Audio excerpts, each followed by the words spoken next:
So, welcome, dear friends. Welcome, welcome, welcome. We are now gonna begin. Good morning, everybody. So, it's good to be back, right? It's good to be back. Thank God. We hope we stay open till the end of time. So I'd like to start with a message because this message can help us bring ourselves fully, mindfully to this moment. Let us, before we read the message, I don't know if you remember when we showed a few slides a year ago or years ago. Every year we show those slides about the behind the scenes of the Spiritist Center. What is happening right now? The angels, the protecting spirits, they've been here before we got here. And they are here ready to help us. But what is the ultimate attitude in us to receive the help? 1, inside, I'm not a victim. 2, I don't need to be treated as a baby, like, because everybody cries. Everybody has issues. We all know. None of us in this room is spared from the experiences on earth. Nobody. So when the spirits see our accountability, that we are in charge in terms of like, I know this is happening to me for a reason, and God knows, the good spirits know, it's easy for them. It's like a good student. For those who are teachers, good students are so easy. They look at the teacher, they listen to the teacher, they love fulfilling their duties. They're never complaining. They're never like, pick me, look at me. They're always like ready to just follow through. When the good spirits find attitude in us, it's easy for them to help us. Because they're going to say, forget about you now. Think about that neighbor. Think about that relative. The good student will say, yes, ma'am. Yes, sir. The bad one's going to say, I don't want it. I want you to pick me up and hold me in your arms because I'm suffering. And they're going to say, So let us prepare with that attitude in mind and go through with what we are here to receive and to give. And John is going to kindly read a message for us.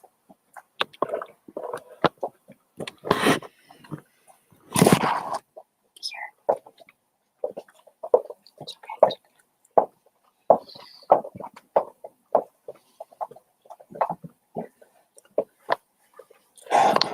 Excuse me. It's still morning, so good morning, and welcome to the SSVA.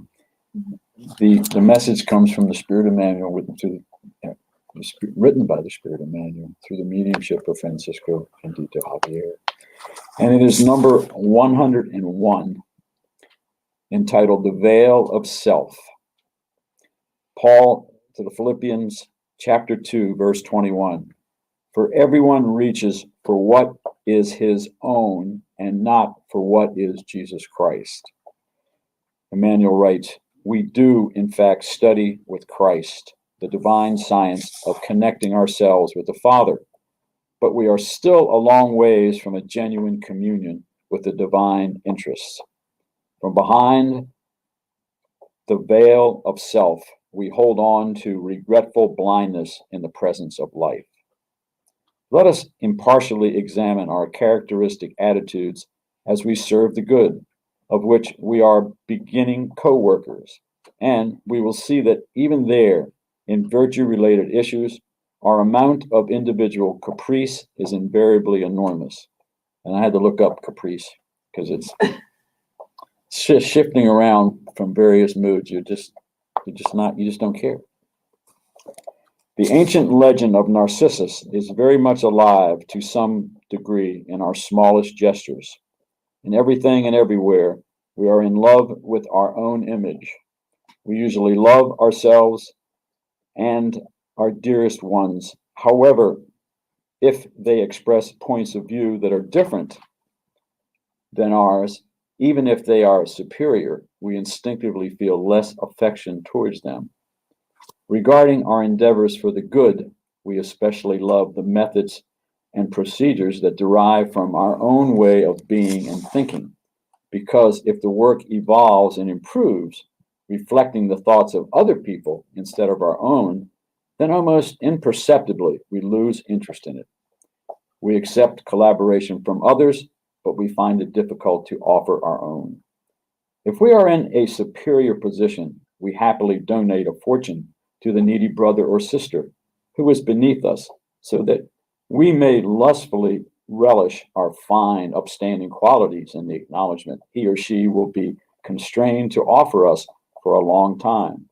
But we rarely give a smile of goodwill to someone who is richer or stronger and who has been put right in front of us by the divine designs.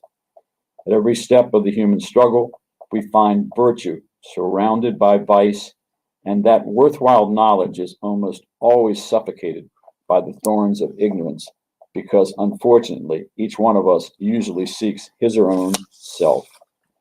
Nevertheless, thanks to God's goodness, suffering and death overtake us in the experience of the body and beyond it, snatching us away to the vast lands of meditation and humility, where, for our true happiness within the glory of living, we gradually learn to search for what belongs to Jesus Christ.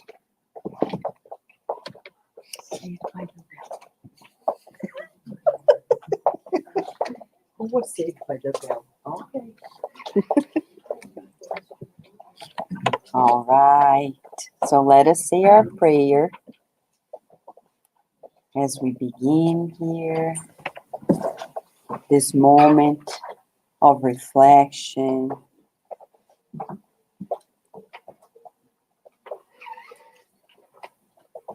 Dear Mother, Father God, what a blessing to be reunited in togetherness, in learning, serving, so we can love. We rejoice in each other's presence and the presence of your messengers who have been here to envelop us in renewing strength, in therapy for the bodies and the mind. We breathe in and out this healing air as we visualize that from our hearts, love is radiating, enveloping this neighborhood and spreading with your loving power to the whole city, and from our city to all neighboring cities and the whole state of Virginia that shelters us at the Spirited Society of Virginia. With gratitude, We would like to open this session committed to our own growth, for our own benefit and the benefit of the general good. Thank you, Lord, and so be it. What a joy. Today, see, this year, the SSVA is going to turn 15 years in June. Hopefully, we'll do an event outdoors, with live music and everything. I already talked to a musician. Yeah. So, who knows if God allows, and much good to be spread. But it's interesting because this year we're turning 15, and for the first time we have a group for the teens. Because now we have teens, pre-teens, getting to teens here. So we have a special program that for the first time is going to begin. And we hope you enjoy. Give us your feedback because we want to go to the right direction with you guys. And our children who are no longer so young, we're almost there too. We'll have a beautiful session. All right, with Miss Luciana and Miss Daisy. So please follow them. Thank you.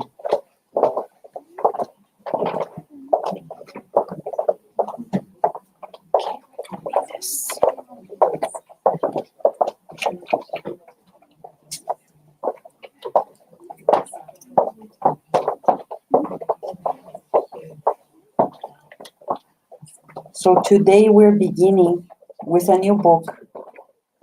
Good to see you guys. Today we're going to begin with a new book.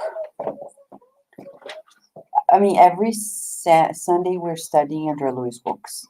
So we're going to go back and forth in all of the books. It's going to be fun. And they tie in together so well. And today we're going to the book Between Heaven and Earth.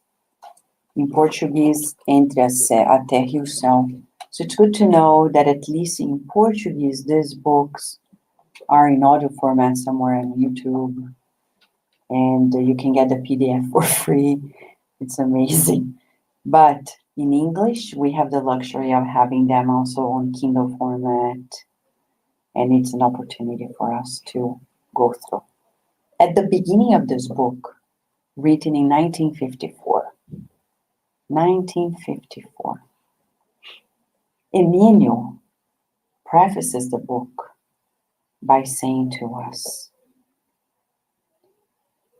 the central theme of this book is to tell us about the need to use the resources that the world offers us for the restructuring of our destiny. So the first question for us is, are we using everything that the world is giving to us to restructure our destiny, meaning the direction we're going? If we, for millennia, have been going this way, astray, and the north is there, now we are using it to restructure that destiny. Are we doing it, or are we just doing what everybody else is doing? And I say everybody else, forgive me, because I know they're wonderful people, many people who are fully aware. Just me, majority of people, I am like this, I like being like this, and I'm going to continue being like this. Right? And that's bad. So what is the fine line, right? Where is it that we say, this is good in me, keep it, and what is still to be refined that I need to readjust?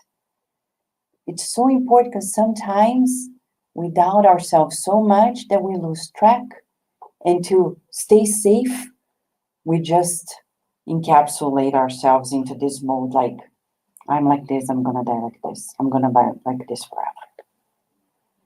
So it's important to learn that. And at the end of the preface, he says something that is so striking. An unspoken voice from the divine plane appears, exhorting us without words. The law, capital letter, law, is alive. And justice never fails. Let go of evil forever and sow the good each and every day. Help those around you, thereby helping yourself. Time does not stop.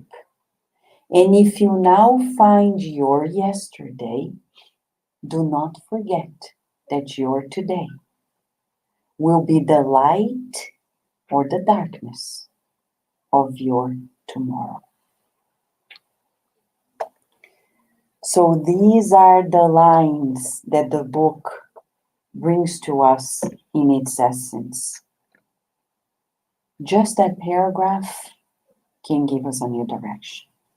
Kara Correa is here with us because she's going to help us, though she lives in Delaware, but she belongs to the center. And she's going to help us with a specific group of chapters in this book about obsession in the family. And why is this important for us? When I talk to physicians, pediatricians, therapists, they are all observing the same. That right now on earth, people are a little more unsettled, reactive, right? More impulsive, more unsettled. It's as if they have something itching inside of them, and it creates a lot of frictions in relationships. Certainly a lot of room for obsession. When we talk about obsession, we are talking about a mind that is persistently sending negative thoughts, feelings to another mind. So these minds can be incarnated, discarnated, incarnated and discarnated, discarnated and incarnated. They can be doing that. It can be a group obsession. So if we all think of Russia, bad Russia, are we helping Russia? No. We're becoming Russia's obsessors. But are they doing good? I'm not going to say they. We know at least one person who is in charge. But if we become the obsessors of the president, sorry, we're not helping either. Right? Cursing. And I know when we talk about our defense, we're saying, Vanessa, are you pro or against? It's not about that. It's not political. It's a social movement. We don't agree with war. We don't agree with what happened. But we're not going to help either by sending negative thoughts and feelings. The authorities need to take the measures that they need to take to keep the country safe, the planet in peace. Yes, supporting Ukraine, supporting those who are being attacked unfairly, and the craziness that is around the world. But we're not going to help by emitting negative thoughts. So we're just giving an example of something that is so present for all of us nowadays, collectively, and how we don't want to turn ourselves into an obsessor, sending negative thoughts and feelings to people or to nations. We are not going to help. So the question for us now is this: am I an obsessor in anybody's life? That's a big question. Because usually we think there are obsessors in my life. People are after me, but am I an obsessor? So I'm going to use the board, and hopefully our friends can see here too, just for exploring this idea, okay? Let me just change the camera here. Okay, so here we are. Okay, let's see. So obsessor. Just to make it lighter, let's use green. right? Obsessor. Someone who sends a negative thought and a feeling to somebody else persistently. Day in, day out, day in, day out, day in, day out. So I think of that person, that's the feeling. So this obsessor can be either an enemy or an adversary. And why we're making a distinction? They seem to be the same, but they are not the same. An enemy or an adversary. Because when we talk about enemy, we're talking about somebody who is really against us for very personal reasons. And the personal reasons, I mean, even if they're collective, we're enemies. Adversary, we may just be in different teams competing against each other. So if I'm competing against somebody, I'm always antagonizing the person. So sorry, Carlos. It's the camera. It's the problem of the camera. The camera is not good. Thank you, Carlos. So let's think about adversary. Are we enemies on anybody's life or adversaries on anybody's life? We don't want to keep thinking about who is my enemy, who is antagonizing me. Am I being that person? Because if at my work, I look at the boss and I say, I wish he knew what I knew. I may not be the enemy, but I'm not a friend, I'm not an adversary, even if it's unspoken. If I gossip around, there are people who become enemies. They really create plots. But there are people who are just adversaries. Their children are playing, and they are always like, they like to eat broccoli, and they say, no, you're gonna eat asparagus. No, but I want broccoli. No, you're gonna eat asparagus. Just because I want. And they become the adversary of the child. And as Mentor Joseph says, we need to learn to befriend our children, even if we have to say yes or no. But we're not saying it in a competition, a power struggle, because adversaries, it's about ego, power struggle, right? It's like, I'm going to prove to you that you have no power because I'm the parent, that you can't say a word. We can easily fall into that trap. Sometimes we become the obsessor of our own child. We don't believe in their good. We're always finding ways to criticize them, to put them down, and we think we're just being parents because that's the way we were raised, most of us, right? Till then. Now, we changed. We needed to update our philosophy as parents and say, oh, well, or as educators, be more positive.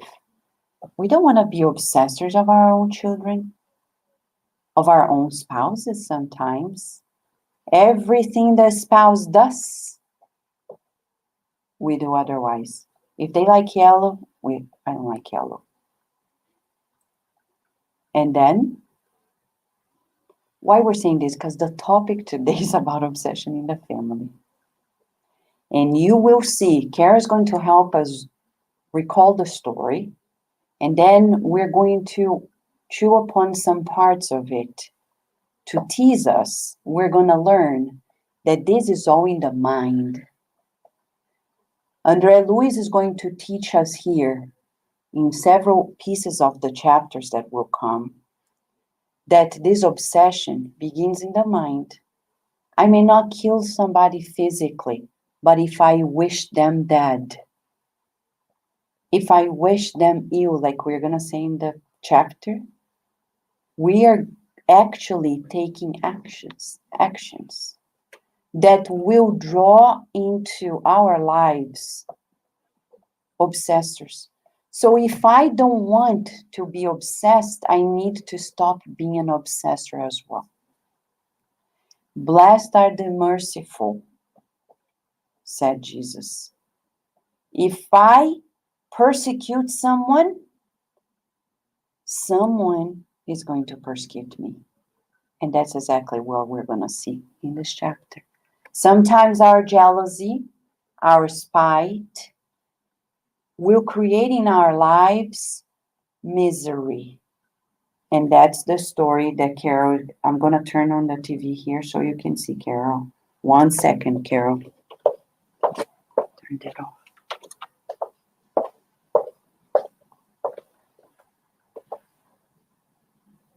Okay.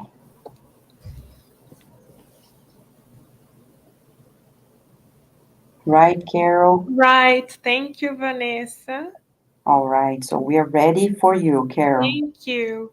So, as Vanessa mentioned, we are going to base our conversation about obsession in the family on Andre Lewis' book entitled Between Heaven and Earth.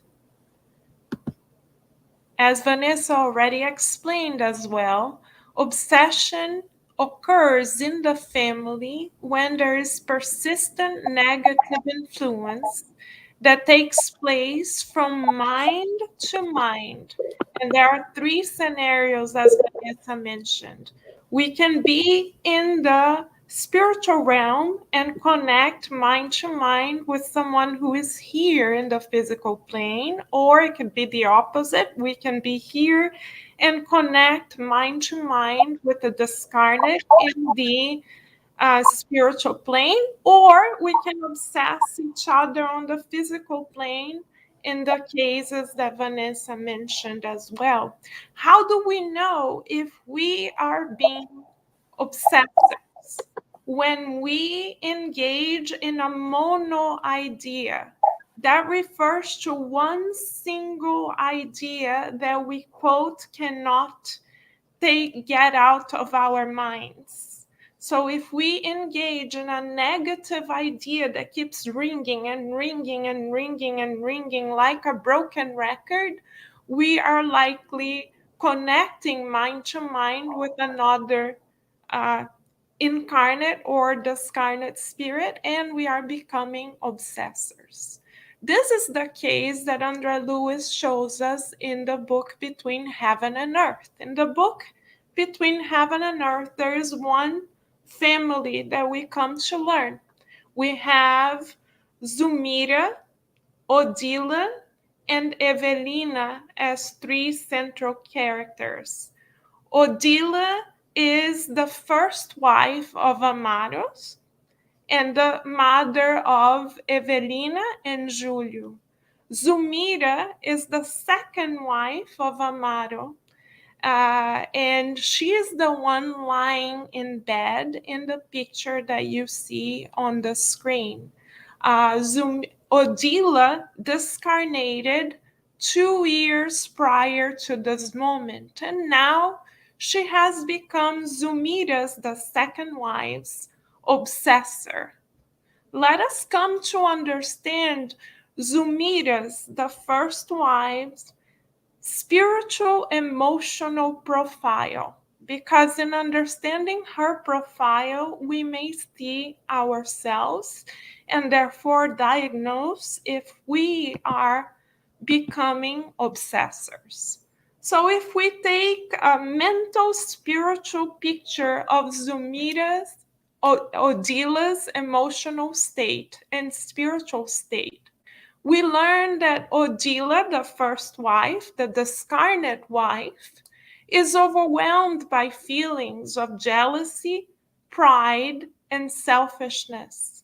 We also learn that Odila, Amaro's first wife, believed that the family belonged to her. She believed that she knew more than God, that God had made a mistake regarding his plans of taking her to the spiritual realm. She believed she discarnated too early and God should reveal his will.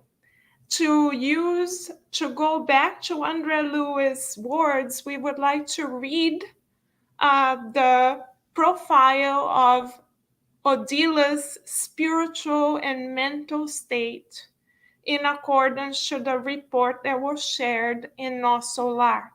We learn here that Odila, and we are reading directly from the book, chapter 2, Odila hasn't yet accepted the fact that she is no longer the woman in Evelina's home. For 2 years now, we have used our energy and goodwill to deter her, but she's tangled up in the dark threads of jealousy and will not listen. Overflowing selfishness has made her forget about her commitments. Her commitments, spiritually speaking, were to be a source of support and love to that family. She would need to detach herself from her temporary role of a wife and a mother to be able to see Zumira, the second wife, as a sister of hers before God. But many of us are so attached to our current personality, and we believe that our family belongs to us, our names, nationalities, socioeconomic backgrounds belong to us. Even the language we temporarily speak natively belongs to us. And that gives us a false sense of superiority and generates in us a feeling of rebelliousness. So, question for us: do we believe ourselves to have been wronged by life? Do we see ourselves as victims before God, as Odila does? Do we believe God has made mistakes in allowing our life to come to fruition as it has done? Because if we hold ourselves prisoners of victimhood, we are most certainly becoming obsessed, and we are also obsessing because we are giving room to our animalistic tendencies and therefore forming mental connections, thread of mental, emotional, spiritual connections with other minds that think alike. And this is how we stay in the loop of that mono idea. And this is how often we ourselves may establish a war at our very own homes. Now let us look at Zumira's, the second wife's, spiritual, emotional, mental profile, so we understand how Zumira, the incarnate second wife, connected with Odila, the discarnate first wife. Why was Odila able to connect to Zumira? Because Zumira, says Andre Lewis, was overwhelmed by guilt. Why? Because in the story we learn that Zumira was jealous of her husband's youngest son, Julio. And when they went on a holiday to the beach, Zumira didn't pay attention to where little Julio was going on purpose. And as a result, little Julio drowned and lost his physical life. So Zumira now, the second wife, the incarnate wife, feels guilty over little Julio's discarnation. And as a result, she lowers her vibratory field. Do all of us have a vibratory field? Yes, indeed. Our vibratory field Our fields are composed of the nature of our thoughts and feelings that have electromagnetic qualities. So right now we are all wearing our thoughts and feelings magnetically around ourselves. Our vibratory field is the sum of our most common thoughts and feelings that emanate a certain vibration. Why do we call it vibration? Because these are emanations of electromagnetic nature. Because it's electric, we can feel it, the emanation, and magnetic attracts other minds that are on the same frequency. So, Zumira used to be in a higher mind, spiritual, emotional frequency, but because of guilt, her vibratory field changed. She lowered it, and as a result, Odila and Zumira were able to plug into each other's mind. And this plugging process is how obsession begins. But are we victims if we are obsessed? Absolutely not. Or when we are obsessed? Absolutely not. The spirits that are either our adversaries or enemies, as Vanessa explained, can only connect to us because we ourselves offer them the plug.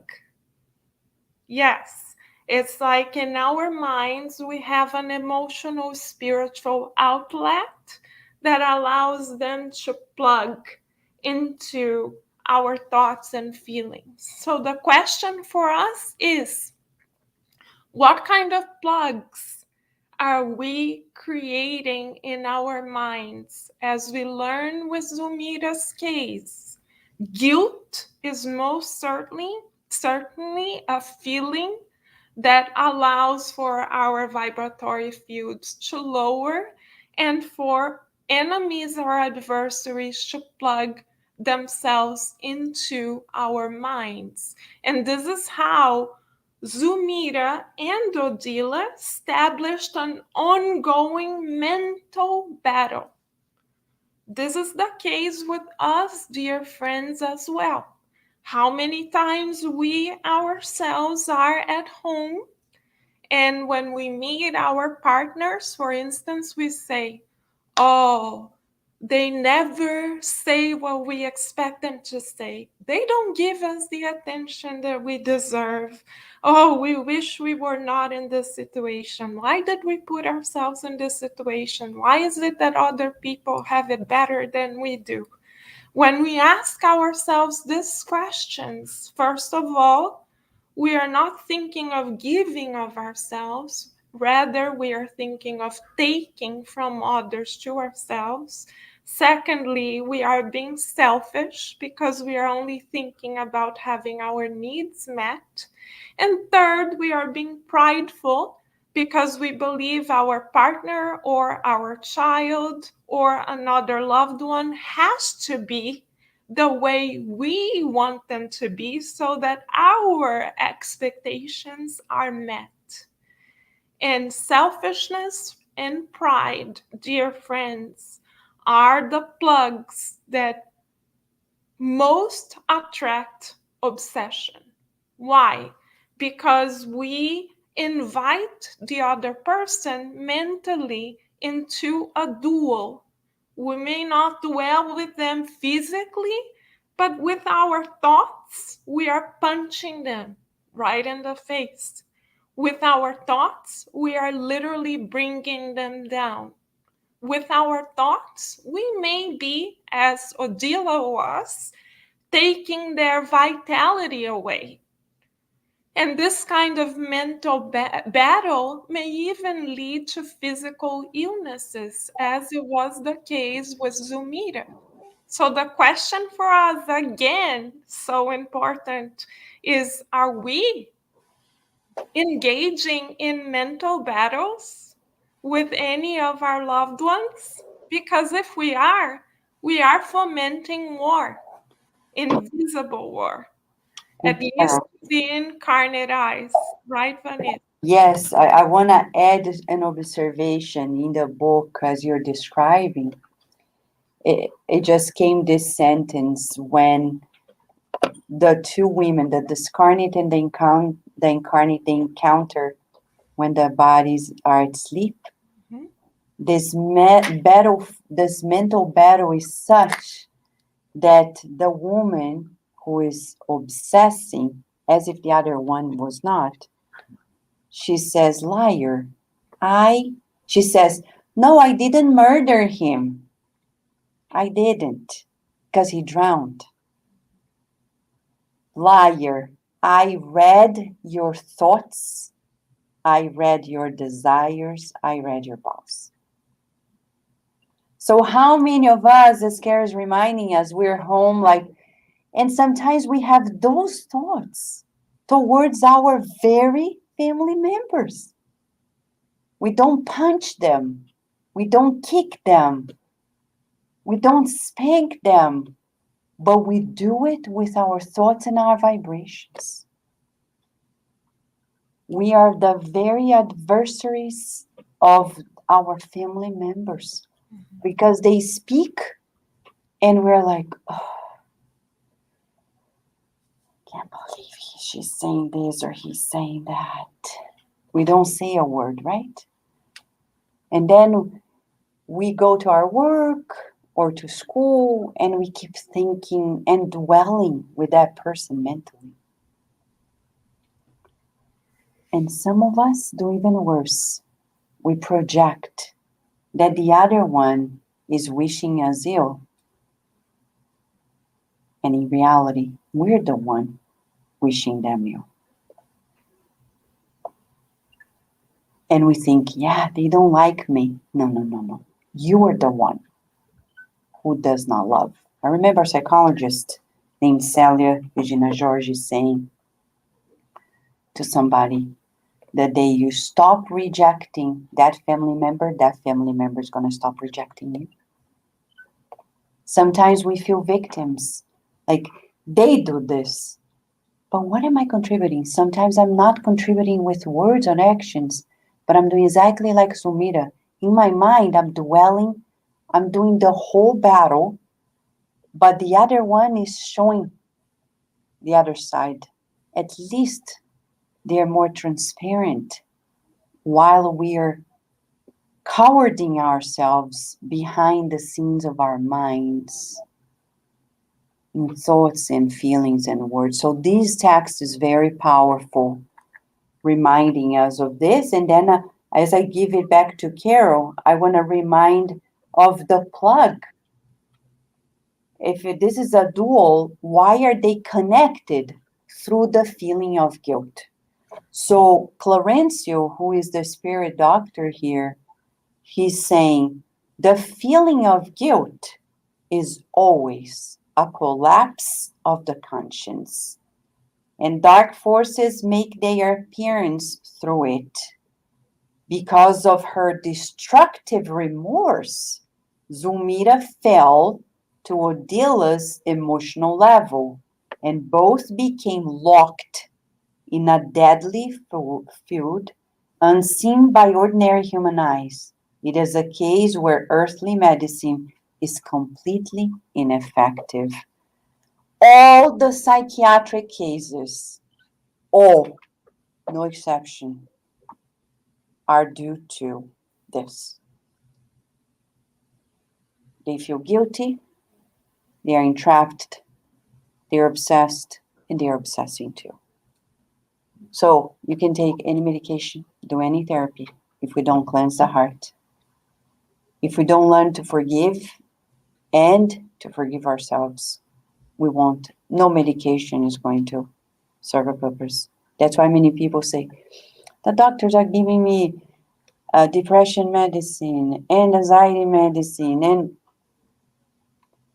it's not going to go anywhere. As Emmanuel says in the book, Our Daily Bread, you can take all the medication, but if we don't do the work, within ourselves, nothing's going to heal us. We need to cleanse the heart.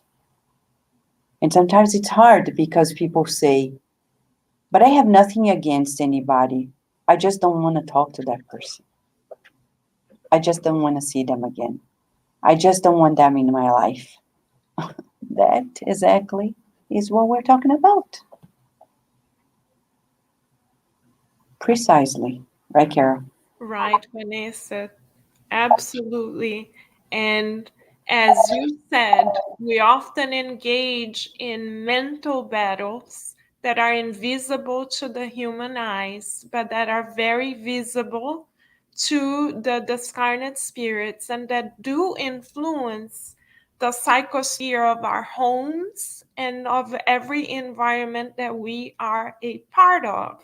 So, question for us is one, are we engaging in such battles, creating wars in our homes without words?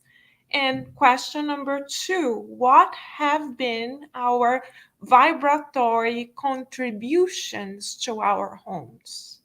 Because if we are living enveloped like Odila in sentiments of possession and pride and selfishness, most certainly we are fomenting wars in our homes.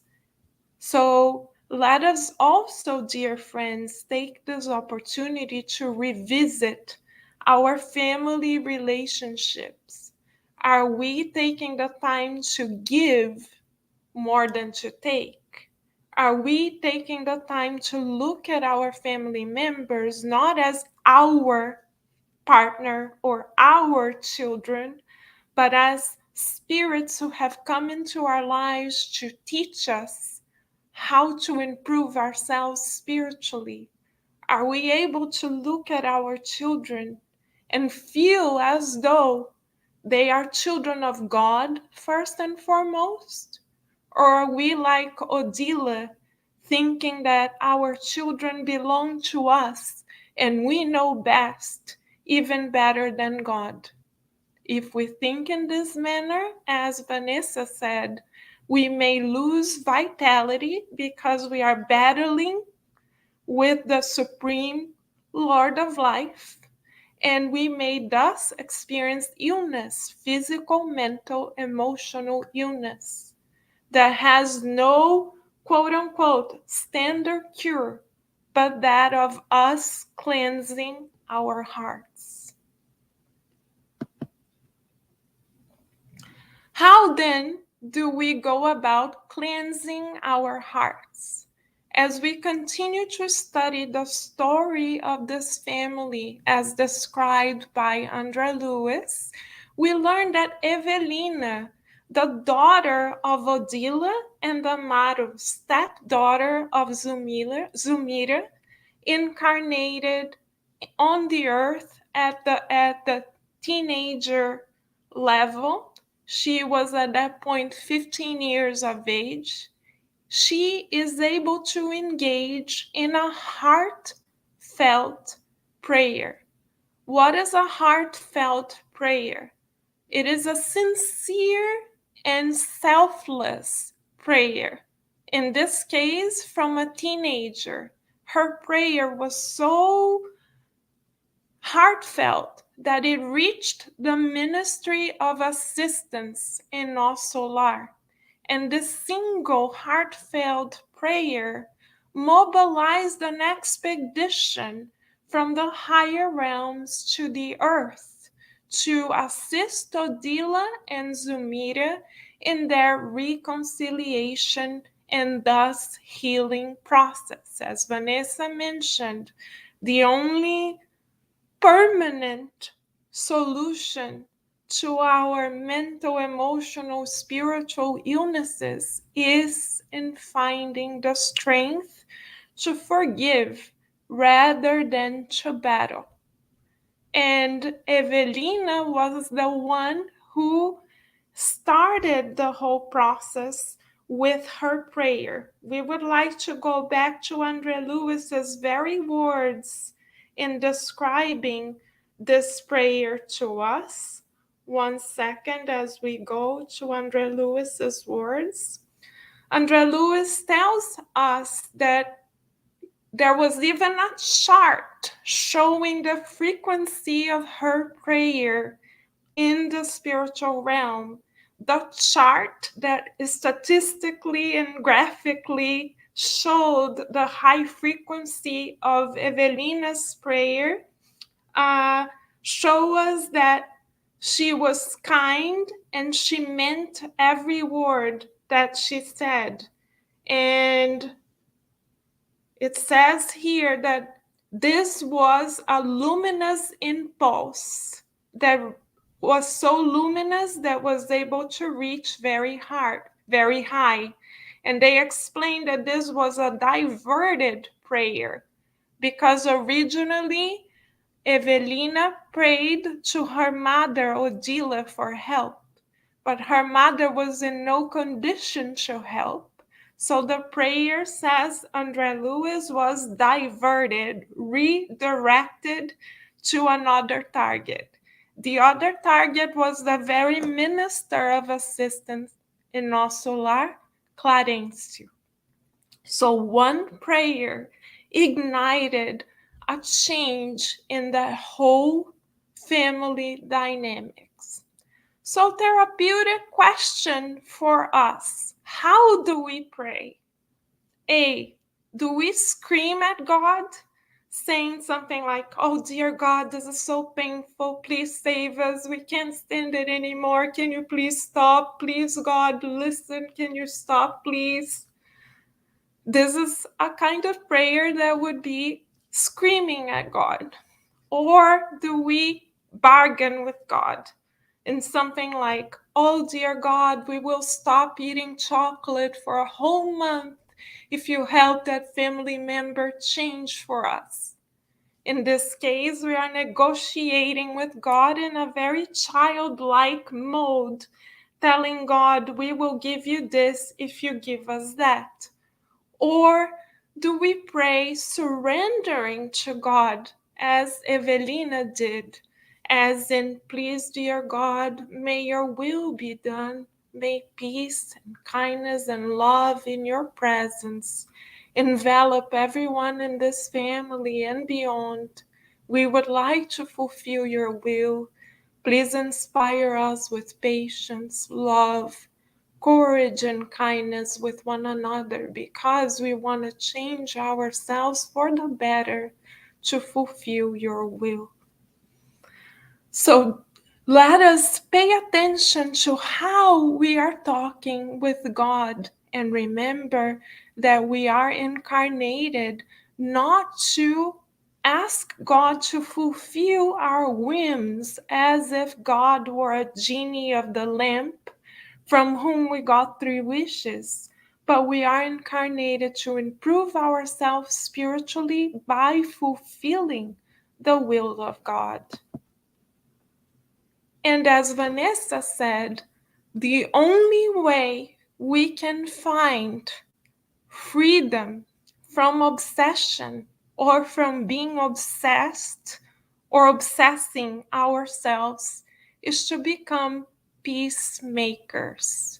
In the journey of this family, Odila learned the importance of being at peace with her new family scenario and dynamic through the intervention of a loving and wise spirit named Sister Clara. Sister Clara came to assist Odila in her obsessing process because Sister Clara was identified by Minister Clarencio in nosso lar as a highly loving spirit. So out of love, Sister Clara helped Odila to adopt a peacemaking, a merciful perspective on her understanding, her reading of the new family dynamics.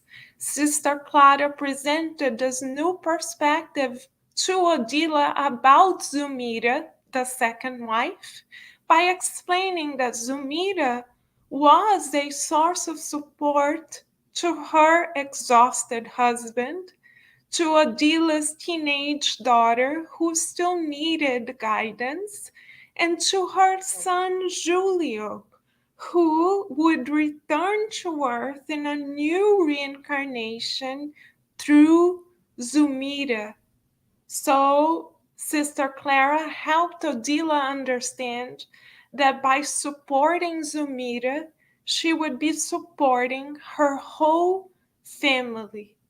And by peacefully embracing and accepting Zumira's role, Odila would in her turn find the solutions to all of her problems. So let us examine ourselves internally and see if we ourselves are being obedient and resigned to the will of God, knowing that in the will of God lies all the wisdom in our lives. And in the Gospel, according to Spiritism, chapter 9 is fully devoted on teaching us how to become peacemakers. And in item 8, we are taught that obedience, being obedient to the will of God, is the consent of reason, coming to understand that God has our best interest at heart. And resignation, explained the mentor spirits, is the consent of the heart. So through the love of Sister Clara, Odila finally became obedient and resigned to God's will. And this is how, by choosing to become a peacemaker, the obsessive process dissolved. So, therapeutic question for us: are we willing to choose to become peacemakers each and every day, as Odila has done? Question for us to reflect upon. And now we pass the word back to our dear Vanessa.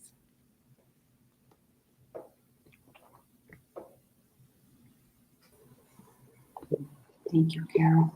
Thank you, Vanessa. So it's good that Carol brought us many questions because it helps us, right? Helps us go back to this. Leave the room of victimization, which is so bad.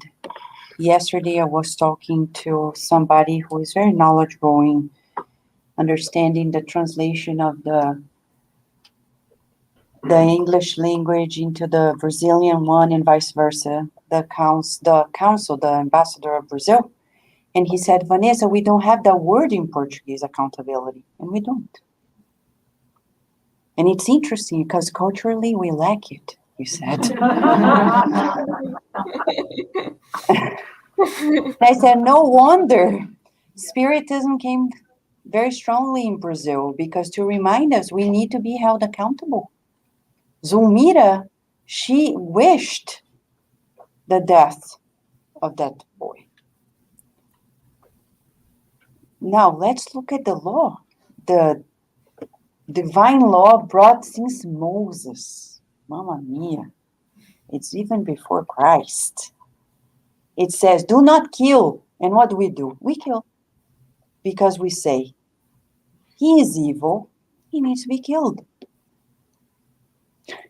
The law says, do not kill, period. It doesn't say, do not kill the good ones, just the bad ones. How do I know, right? Where are we to know? We don't have a camera to know the behind the scenes of it all. So in our lives, thinking is creating. Feeling is creating. Not only words and actions. So as Mr. Clarencio was sharing here with us, by wishing, by thinking, we are connecting. And then what do? We pray a lot. And I'll share with you just so we wrap up if you have any questions. The other day I was talking to a boy, a 12-year-old boy. He taught me so much. I was explaining to him a few things about emotional management in the brain, how it works, explaining about an experiment I used to do at university with lab animals, passing currents in certain areas of the brain to see their reaction. So beautiful. And I said, sometimes, I told him, we're here seated and we start feeling things we don't know where they came from. So maybe it comes from energy fields. He was not a spiritist, so I couldn't tell. And he said, I know this happens because sometimes it's about these evil spirits, he said. And they come to me, and you know what I do? And he did this. I start praying so hard. And I say to myself, he's so cute, he said, and I say to myself, be excited, Lucy. Be excited because it is exciting. The new generation is so exciting. And he said, if I die, I'll die in heaven. I said, how beautiful is this?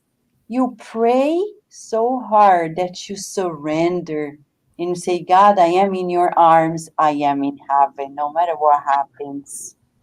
So if we have any difficulty inside, prayer is our way to give us the strength, not only praying, but really transforming these feelings.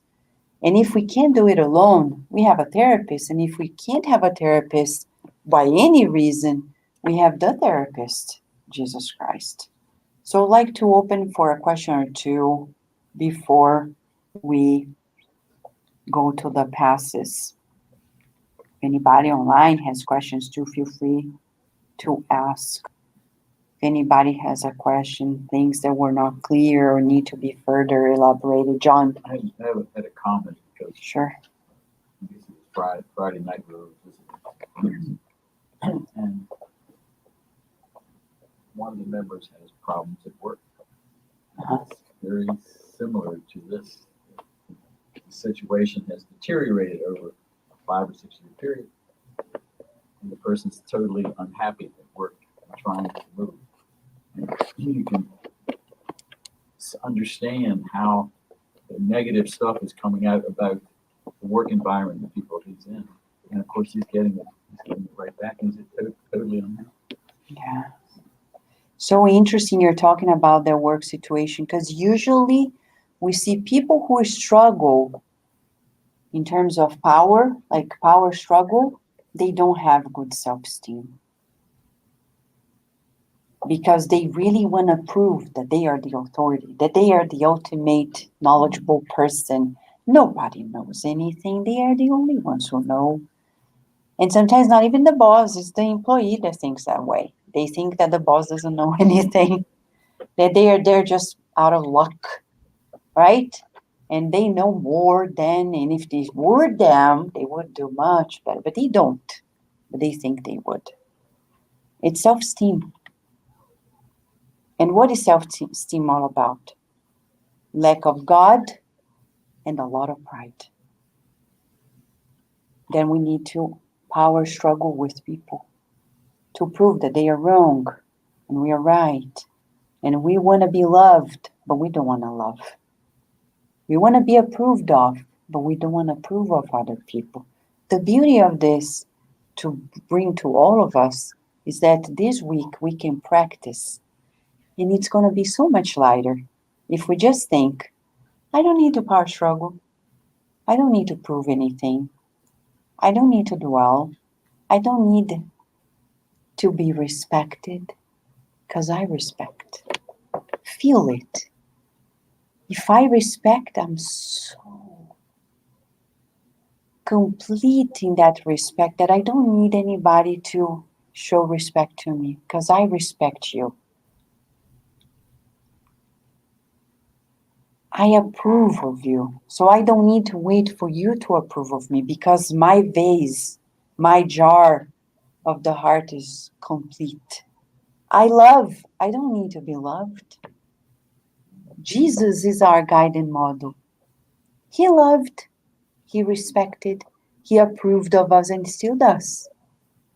He didn't need anybody to say, Master Jesus. And when people said, you good master, he said, no, master, I am, but good, only God. And we want people to show to us that we're good, or are we? The other day, Virginia asked me, but Mom, this hierarchy of spirits that Kardec says, like imperfect spirits, good spirits, pure spirits, we are imperfect? She was shocked to know we are imperfect. And I was like, oh my gosh. You know, Kardec was a teacher, so it's words, Virginia. It doesn't mean we're not good, but it means that the good is not prevailing inside of us. At first, she didn't understand. And then later, she did something and I said, what do you think? Is this what you did into the imperfect or the good? You get it, what Kardec said? You want to be good, but we're not there yet. So that's why we're getting there. We're getting there. That doesn't mean we're not there, but we need to work on it. Effort is inevitable. If we're waiting for miraculous things to happen for us to just feel great, it's never, ever, ever, ever gonna happen. Look at nature. Animals work hard to survive. Why would humans evolve easily sitting at their couch watching Netflix? Hard to believe. It can't be easy because we need to grow. So I know we all know about this. We want to thank everybody here. Narciso is here with us. Thank you, Narciso. And he's asking a question. Shall we leave our wife temporarily? Not unless she changes her attitude or of always being pessimistic, negative perception, qualities of obsessors in the family. Narciso, the one who knows the answer is Jesus. Huh?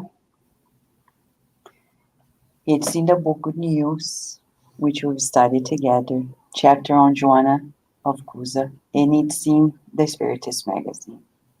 She was in that scenario. Her husband, Mamma mia, only God knows, very hard. She met Jesus, completely new paradigm for her life. And she said, Master, I want to go with you. I want to follow you. I don't want that life anymore. That's too hard. And what does he say? Joanna, I understand you. If you want to follow me, go back to your house. Love your husband. Understand him. And in doing so, you'll be with me. She understood it. She went back. Some years later, he died. Then she was fully able to be Christian. And the rest is history when she was martyred in the circus. But for all of us, it's the same call. Is it easy, Narciso? Oh, no. But we've learned that the things that our loved ones do, they touch us deeply because there's a plug in us.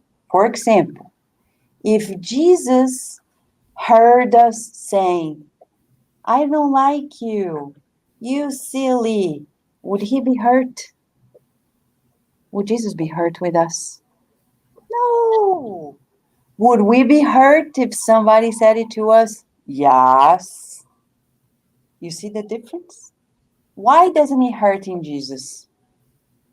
Because he has no plug. If he hurts in us, it's because we have a plug.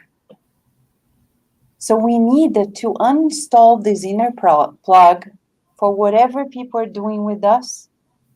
It doesn't affect us anymore. So it's beautiful, this question that Narciso is asking us, because it goes back to the root. If somebody is doing something that is hurting us, it's because there's a connection here. People may not change, but I can uninstall that connection. And no longer there's a button to be pushed. Okay? So let us go. Thank you, Narciso. Thank you, friends. So now we go to, thank you, Carol. Thank you. Now let's go to for today, while we catch up, we are going to do the spiritual passes. But no, the good spirits are all the doctors that we need. Let's receive at home, here, physically present, the medicine that we need, shall we, friends?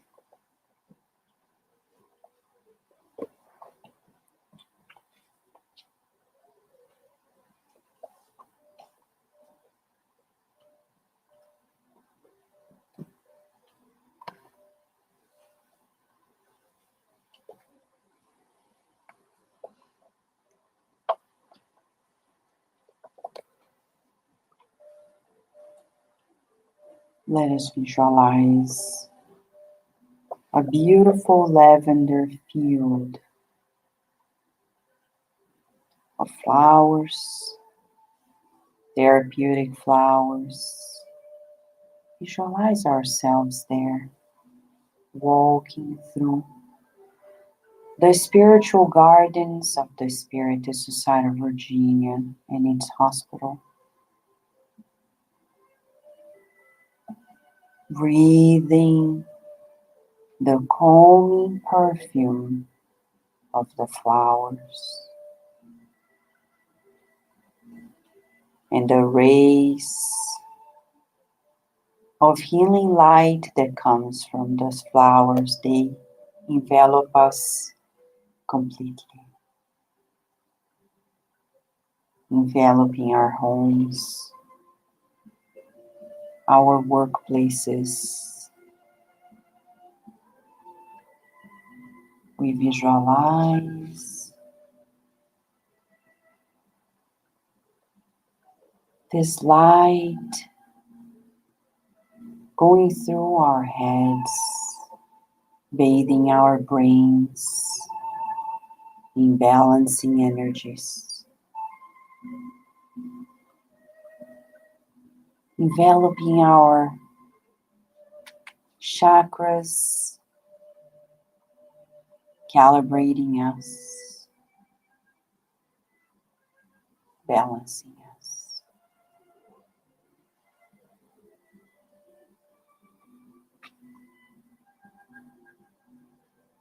Breathing in and out, illuminated hands of the spirit doctors, nurses, and therapists here present. They deliver the remedies that we need.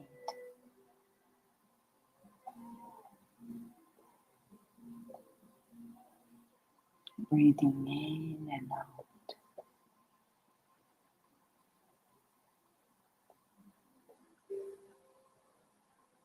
Visualize our loved ones receiving the same treatment, bringing them the loving care that they need. And now we invoke the presence of our Lord Jesus Christ. Master Jesus, thank you for your patience with us. Thank you for teaching us today through Andre Louis' book a new way of feeling life, of being. With you, we want to seek the good. We want to feel the good. Visualizing it and molding it with all the strength of our souls. We are so happy to know that there is always hope and that we are progressing, even if we don't know how, but we know that just like the transition from winter to spring, little by little, we're sprouting new virtues to bloom in them in the future. We're so happy to be together amongst ourselves and with you that we want to thank God for bringing you into our lives. And we pray especially for those who have their names in the Book of the Spirit, the Society of Virginia, the Book of Prayer, and Cardiac Radio. May everyone receive the visit of your spirit doctors, nurses, and therapists as we visualize bouquet of lavender flowers being placed on their dining table, where they nourish their bodies and souls. May the remedies of the flowers be enveloping everyone every day in new strength. Meanwhile, we visualize this purple light of the lavender flowers enveloping our planet in deep healing, for we know we are progressing. And you, God, with the help of Master Jesus and his team, are leading us to wonderful days on earth. Days of fraternity and solidarity, of works in the good, always. With deep gratitude in our hearts, we conclude this study session today, and so be it.